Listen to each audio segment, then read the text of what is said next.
से मेरा वास्ता डायरेक्ट हो गया, अल्लाह से मेरा वास्ता डायरेक्ट हो गया।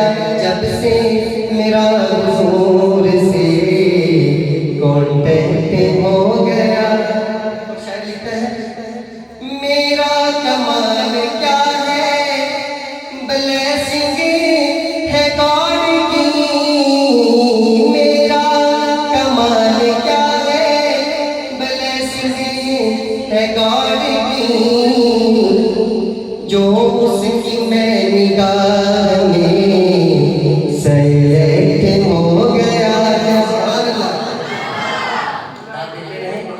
दांत देने के दो तरीके होते हैं, एक होता है मुंह से दांत देना, एक होता है हाथ से दांत देना। तो मुझे लग रहा है कि आप मुंह से दांत नहीं दे रहे, हाथ के दांत देने वाले होंगे। तो इसलिए आपको कोई भी दांत देनी चाहिए तो दे सकते हैं, कोई मसला नहीं। जब से